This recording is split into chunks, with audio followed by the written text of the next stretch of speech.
গিন্নি, এবার বৃষ্টির ভাব ভালো না, বড় কোনো সর্বনাশ হয়ে যেতে পারে। এমন কিছু যেন না হয়। সেই সকাল থেকে বৃষ্টি শুরু হয়েছে, থামার নাম মাত্র নেই। চারপাশে নদী পুকুর সব পানিতে থই থই করছে। কি বলো গো, এ কি সর্বনাশী কথা! হ্যাঁ গো, দুদিনের এই ভারী বৃষ্টিতে চারপাশে পানিতে ভরে গেছে, আর একদিন এইভাবে বৃষ্টি হলেই নির্ঘাত বন্যা হয়ে যাবে। তা না হয় হলো, কিন্তু এখন রান্না করার মতো উপায় তো দেখতে পাচ্ছি না। এখন আর তোমায় এই বৃষ্টির মধ্যে কষ্ট করে রান্না করতে হবে না। তুমি বরং আমাকে কয়েকটা মুড়ি চিঁড়ে খেতে দাও।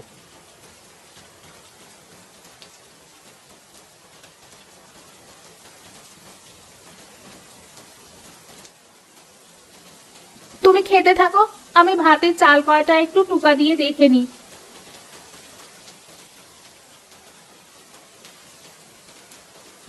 আমাকে এক গ্লাস জল দাও তো দেখি গিন্নি। আচ্ছা, দিচ্ছি।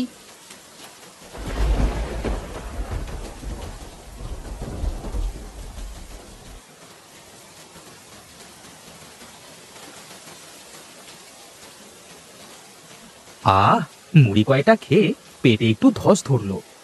তুমি এখন শুয়ে বিশ্রাম করতে থাকো, আমি আমার কাজ করি।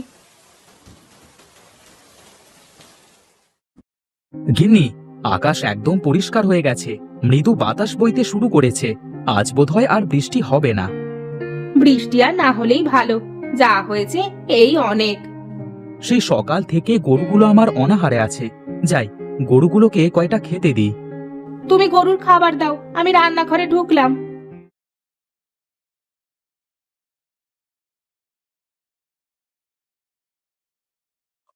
খা, ভালো করে খা, সেই সকাল থেকে না খেয়ে আছিস। এই যে শুনছো, আমাকে একটু আগুনটা দিয়ে যাও তো। ম্যাচ তো ঘরে, তুমি বসো, আমি এনে দিচ্ছি।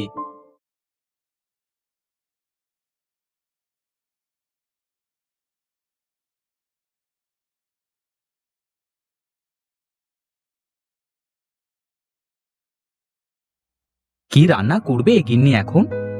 লাউ আলু ঘন্ট করতে চাচ্ছিলাম তো। বা বাবা, বেশ বেশ, শুনি কেমন যেন জিভে জল চলে আসলো।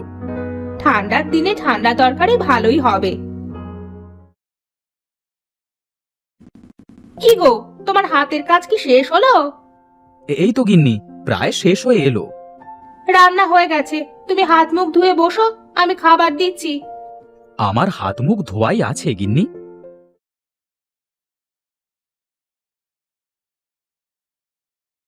আর একটু তরকারি দেবো তোমাকে? আগে পাতের গুলো খেয়ে শেষ করে নি, তারপর দেখা যাবে। দাও, কয়েকটা ভাত দাও দেখি।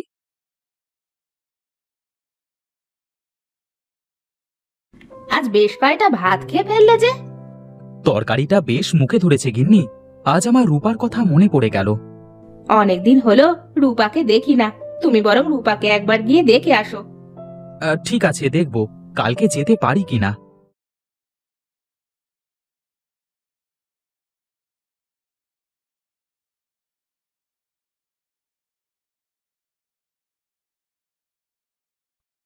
কি নেহাল, কি খবর তোমার? কি আর বলবো ভাই, বৃষ্টির পানিতে মাঠের সব ফসল ডুবে গেছে। হ্যাঁ, মাঠে কোনো ফসল দেখা যাচ্ছে না, সব শুধু পানি আর পানি। তাড়াতাড়ি পানি না সরলে ফসল তো সব নষ্ট হয়ে যাবে ফটিক ভাই। সেটাই তো ভাবনার বিষয়। তবে এবার মাঠে প্রচুর মাছ হবে নেহাল। ঘরে যদি চাল না থাকে ভাই, মাছ দিই বা কি হবে? তা তুমি ঠিকই বলেছ নেহাল, যাই দেখি বাড়ির দিকে। ঠিক আছে, যাও, আমি একটু ঘুরে ফিরে মাঠটা দেখে আসি। আহা, কত সুন্দর এই মাঠ ঘাট পুকুর! মানুষ যে কিভাবে এই গ্রাম ছেড়ে শহরে বাস করে। কি গো, মাঠ দেখা হয়ে গেল? হ্যাঁ গো গিন্নি, মাঠে শুধু পানি আর পানি, যেদিকে তাকাই সব দিকে পানি। এ কি সর্বনাশী কথা গো, জমিতে পানি থাকলে সব ফসল যে নষ্ট হয়ে যাবে।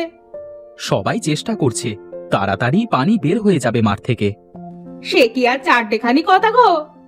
তোমার কাজ শেষ করে আমাকে কটা খেতে দাও দেখি। এই সময় তুমি আবার কোথাও বেরোবে নাকি? অনেকদিন হলো রূপাকে দেখি না, একবার ঘুরে আসতাম। তাহলে যাও না একবার, মেয়েটাকে কতদিন হলো দেখি না, পারলে সাথে করে একটু নিয়ে আসো। হ্যাঁ হ্যাঁ, দেখি। এখন তুমি কটা খেতে দাও। তুমি বসো গিয়ে, আমি এই দিচ্ছি।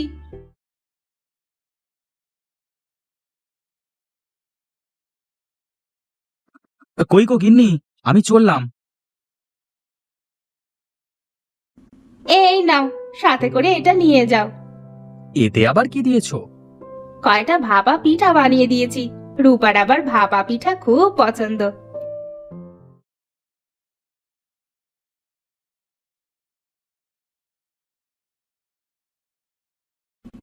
বাবা, বাবা তুমি? হ্যাঁ রে মা, অনেকদিন হলো তোকে দেখি না, তাই তোর মা আমাকে জোর করে পাঠালো। ভালোই করেছো বাবা, আমিও মনে মনে তোমাদের কথাই ভাবছিলাম, তোমার জামাই বাড়িতে নেই। সে কি, জামাই বাবাজি কোথায়? সে শহরে কাজে গেছে, আসতে দুদিন দেরি হবে। এই নে মা, তোর মা তোর জন্য ভাপা পিঠে বানিয়ে দিয়েছে। এসো বাবা, ঘরের মধ্যে এসো।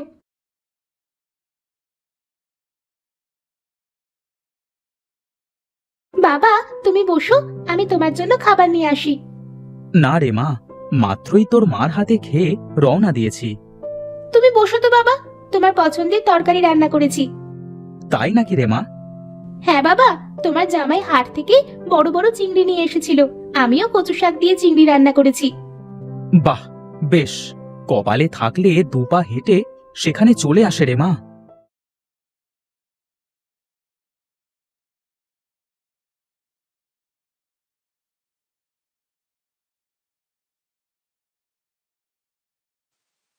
জামাই তো নেই মা, তুই বরং চল, আমাদের সাথে একদিন থেকে আসবি।